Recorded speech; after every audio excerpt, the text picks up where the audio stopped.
What if the many things you're chasing are actually holding you back from doing the one thing that matters most in this moment? In this episode, I want to chat about what it might look like for you to let go of the good so you can get to the great. Let's get into it.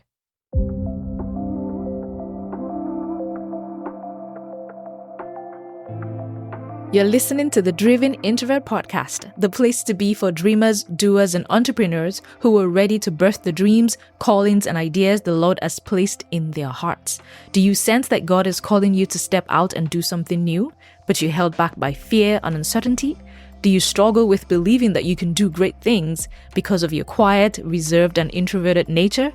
Welcome here. I'm Remy Roy, your host and founder of shepact.com. I'm an author, an entrepreneur, a creative, and a committed trier. I'm here to help you get unstuck and make progress on your God idea. Let's go.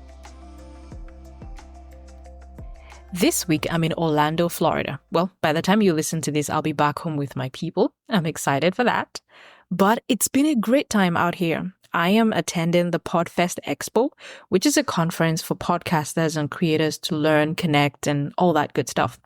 It's been so great. I've met many wonderful creators, and these connections reinforce for me the idea or the realization that I'm not alone in these kinds of things that I want to do or feel called to do. It can be quite lonely working the creator or entrepreneur journey by yourself and feeling like there's no one around you who kind of gets it. But being in a space like this reminds me that, there's so many people out here who are like me, who are trying to do these things, and that has been so great. But I'm realizing that being among so many other creators will give you ideas.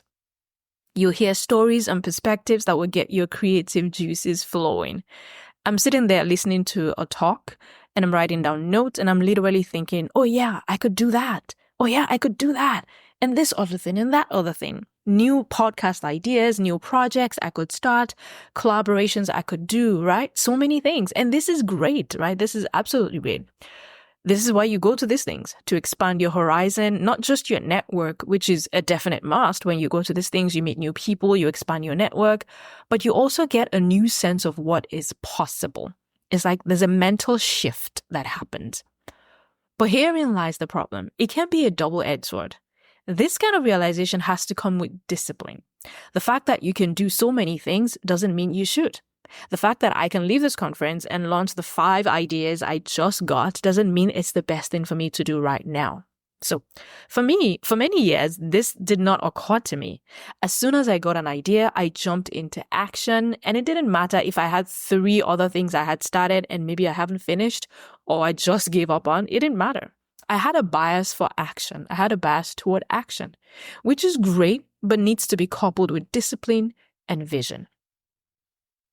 What this means is I kept on doing things that were good. And because there were so many of them, I ran myself ragged and didn't give myself the room to get to the great or focus on one thing that could be potentially great. There's so many reasons why we run ourselves ragged doing everything. One of them, I think, is a lack of direction and clarity, but that's a talk for another episode. Today, I want to share a simple framework I've come up with for knowing if I should pursue a good thing right now, because ideas are a dime a dozen. You get them every day.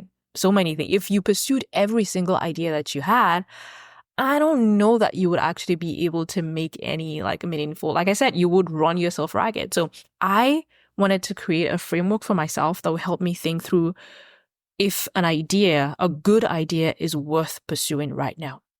So here it is. Number 1, I write it down.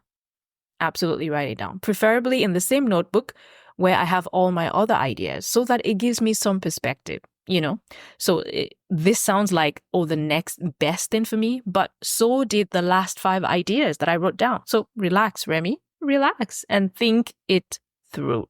It's important to think it through. So that's 1. I write it down and I think it through. Number 2 is I ask myself, what am I working on at the moment? Chances are I am knee deep in some project at the moment.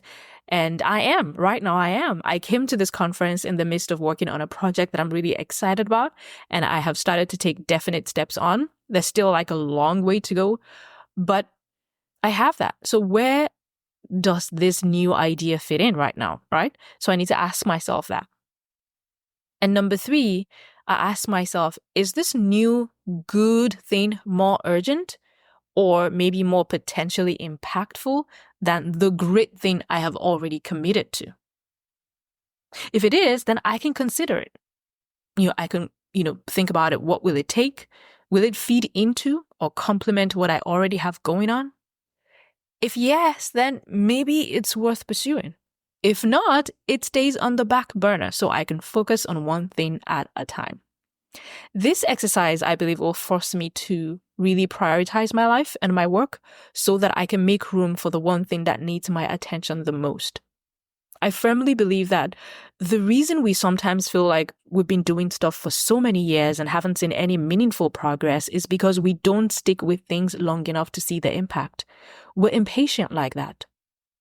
I just listened to an episode of the Blessed and Bossed Up podcast where Tatum Ayomike, the host, she celebrated 8 years of podcasting. And if you know her and the show, you cannot deny the impact she's had with her work. You cannot deny. It's obvious, right? But that can happen because she's stuck with it. And I'm sure that doesn't mean she didn't do other things. Like, I know she did other things. She has like other businesses and things, but she focused on something great and kept at it. I think it's a skill.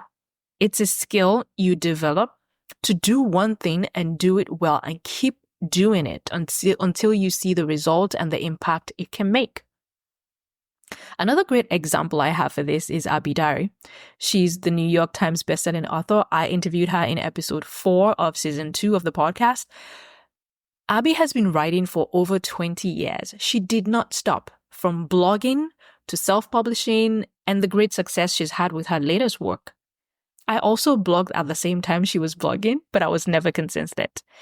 The days of Blogger and blogspot.com, she kept doing it. For me, I kept chasing something new and shiny instead of sticking with the one thing I knew could be great. I don't have any regrets, about my journey, but these are huge lessons for me, and I hope it encourages you to see things through. So focus on one thing. And it doesn't mean you can't do some of the things while you're doing that one thing, but focus on one thing that you can really, really sink your teeth into so that you can see the impact of your work. So that's my simple framework for deciding if a new good thing is worth my full attention in any given moment. I write it down. I ask myself, what am I working on at the moment? And I also ask myself, is this new good thing more urgent or potentially more impactful than the great thing I've already committed to? And you might wonder, how do I know that the thing I've committed to is the great thing? Because I feel like that's another reason why we keep going from one thing to another. Because you're like, yeah, I'm doing this thing, but I don't know. Like, how do I know this is the thing? And I think that's another topic for another day, but I'll touch on it a little bit here. We always look for the thing. Like, we want the thing that will change everything. But the truth is, there are no guarantees. Nobody can tell you, oh, this is the thing that is going to just make your life or your financial success or your career success or your business success. Nobody can tell you that. You have to take things for a spin. You have to give it enough time to grow and see what might be possible. But most of all, you have to trust God in that process. Trust Him, walk with Him, let Him give you direction and vision. And if He tells you at any point in time that what you're doing is not what you should be focused on, be ready to drop it like a hot potato. Because if you keep holding on to it because you've spent so much time on it and you don't want to give up on it, then you might just be chasing the wrong thing. And then at the end of the day, it doesn't give you the results you're looking for. So there is no one answer to this, or how do I know this is the thing I should be pursuing? You just have to listen to your life. You have to pay attention to what the Lord might be telling you at any point in time. And you have to keep your eyes and ears open. Like, be very practical, about what you're doing and look around you. The industry you're working in, the project you're working on, what is the potential? Do some real research around it. And then when you found something you really want to focus on it and don't jump from one thing to another. I am basically talking to myself right now because I need this. Ideas are a dime a dozen. I have so many ideas every day and I cannot pursue all of them. So I have to be able to prioritize and figure out what is the one thing I want to focus on right now. It's the new year. You probably have ideas, goals, and things you want to accomplish at work, in your business, and at home. I encourage you to really do this exercise before you start a new thing, right? Let go of the good so that you can focus on the great. I'd love to hear from you. What great things are you working on at the moment? Email me at thedrivenintrovert@shepack.com. I would love to encourage you on your journey. And if this episode spoke to you in any way, please consider leaving a review and let me know what you took from it. All right. I am excited for what is to come in this season.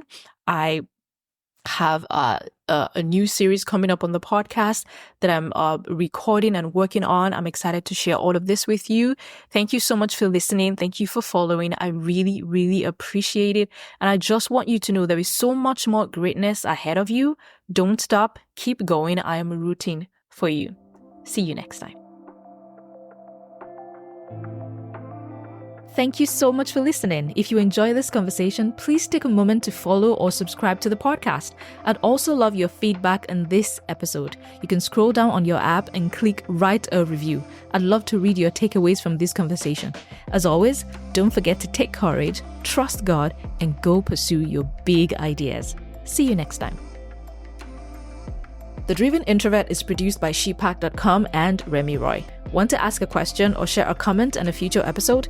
Click on the link in the show notes to record your question in a voicemail.